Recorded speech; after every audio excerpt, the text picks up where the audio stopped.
নমস্কার বন্ধুরা, আশা করি সবাই ভালো আছেন এবং সুস্থ আছেন। সামনেই আসতে চলেছে মহাশিবরাত্রি। শাস্ত্র অনুসারে শিবরাত্রিতে উপবাস করে ভক্তরা বাবা ভোলেনাথকে দ্রুত প্রসন্ন করতে পারেন। কথিত আছে একটি বেলপাতাতেই তুষ্ট হন শিব বাবা। তবে ভক্তরা শিবরাত্রিতে বাবাকে খুশি করার জন্য আয়োজনের কোনো কমতি রাখেন না।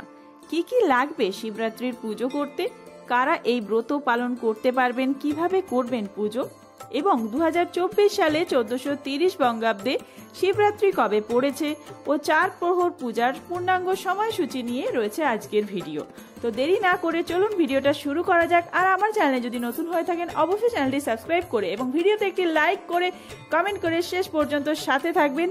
আর বাবা শিবের ভক্ত হলে অবশ্যই কমেন্ট বক্সে লিখে যান হর হর মহাদেব অথবা ওম নমঃ শিবায়। এই বছর অর্থাৎ 2024 সালে 1430 বঙ্গাব্দে শিবরাত্রি পড়েছে বাংলার 24শে ফাল্গুন 1430, ইংরেজির 8ই মার্চ 2024 শুক্রবার। শ্রী শ্রী শিবরাত্রি ব্রত ও পূজা, শিব চতুর্দশী শ্রী শ্রী শিবরাত্রির ব্রত উপবাস পালিত হবে। চতুর্দশী তিথি শুরু হবে 8ই মার্চ রাত্রি 9টা 57 মিনিটে। চতুর্দশী তিথি সমাপ্ত হবে 9 মার্চ সন্ধে 7টা 17 মিনিটে। শাস্ত্র মতে প্রদোষকালে শিবের পূজা করা উচিত। এই কারণে 8ই মার্চ মহাশিবরাত্রি ব্রত পালিত হবে।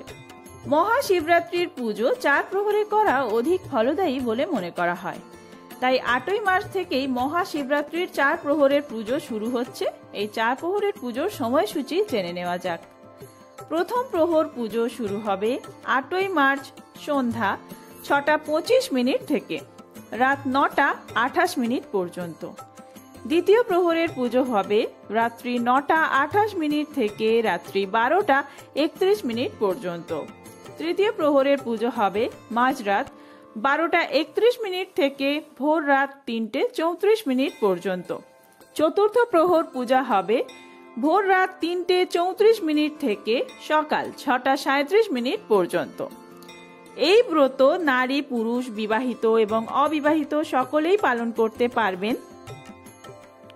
তবে অবশ্যই মনে রাখতে হবে যেদিন আপনারা শিবরাত্রি ব্রত পালন করবেন তার আগের দিন নিরামিষ আহার গ্রহণ করতে হবে। অর্থাৎ মাছ মাংস ডিম এই সমস্ত তো খাওয়া যাবেই না, তার সাথে পেঁয়াজ রসুন এই সমস্ত খাবার বর্জন করবেন। আর তার পরের দিন আপনারা সারা দিন নির্জলা উপবাস থাকতে পারেন। যাদের কোনো সমস্যা রয়েছে তারা শরবত খেয়ে উপবাস করতে পারেন, বিকালে জল ঢেলে উপবাস ভঙ্গ করবেন। দেবাদিদেব মহাদেব সব থেকে বেশি তুষ্ট হন বেলপাতাতে। এছাড়াও যে উপকরণগুলি লাগবে সেগুলি হলো গঙ্গা জল, দুধ, ঘি, মধু এবং চিনির মিশ্রণ। এছাড়া লাগবে সিদ্ধি।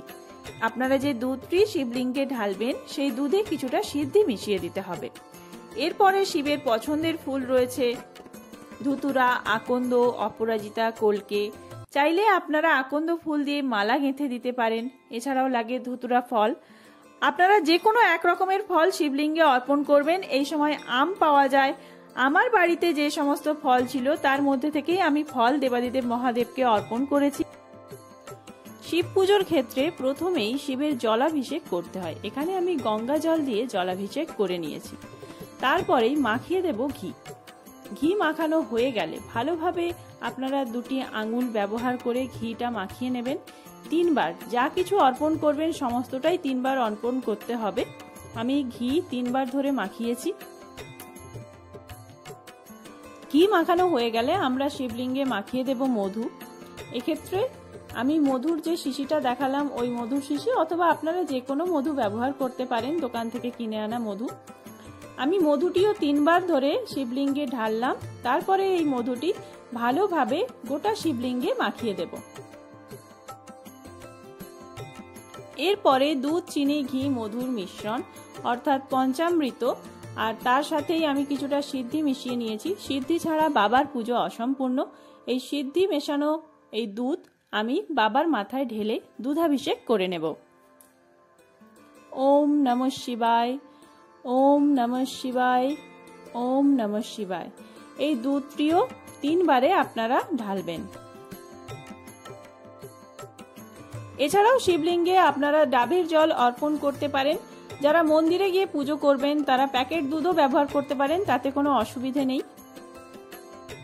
দুধাভিষেক হয়ে গেলে আপনারা একটি পরিষ্কার সুতির কাপড় দিয়ে শিবলিঙ্গটা মুছিয়ে নেবেন। আমি এখানে একটি তুলো দিয়ে শিবলিঙ্গ ভালোভাবে পরিষ্কার করে মুছে নিলাম। এবার কিছুটা গঙ্গা জল ঢেলে দেব। ওম নমঃ শিবায়, ওম নমঃ শিবায়, ওম নমঃ শিবায়।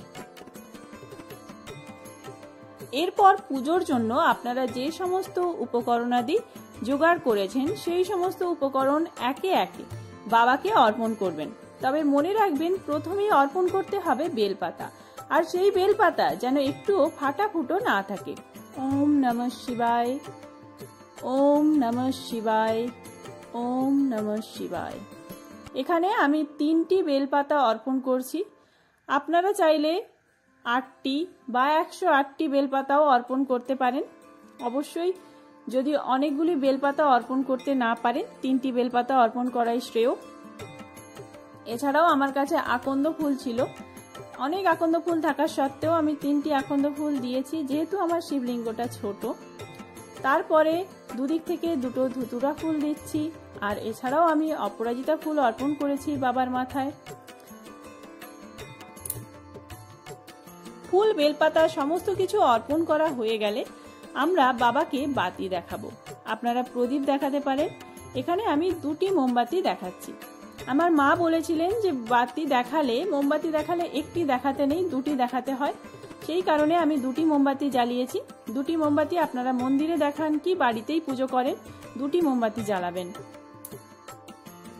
কথায় আছে যজ্ঞের মধ্যে যেমন অশ্বমেধ যজ্ঞ, তীর্থের মধ্যে যেমন গঙ্গা, তেমনি পুরাণ অনুযায়ী ব্রতের মধ্যে শ্রেষ্ঠ হলো শিব চতুর্দশীর ব্রত। তাই শিবরাত্রির ব্রত পালন করলে ধর্ম, অর্থ, কাম, মোক্ষ এই চতুর্বিধ ফল লাভ হয়। এবার আমরা দেবাদিদেব মহাদেবকে আকন্দ ফুলের মালা অর্পণ করব। ওম নমঃ শিবায়, ওম নমঃ শিবায়, ওম নমঃ শিবায়। যে কোনো ধরনের সাদা মিষ্টি বাবার খুব পছন্দের। আপনারা সাদা যে কোনো সন্দেশ আনতে পারেন। আমার কাছে বাড়িতে পুজো করার জন্য সাদা সন্দেশ ছিল না, তাই আমি এখানে বাতাসা দিয়েছি। যদি কোনো কিছু সাদা প্রসাদ না থাকে আপনারা বাতাসা দিয়ে পুজো করতে পারেন।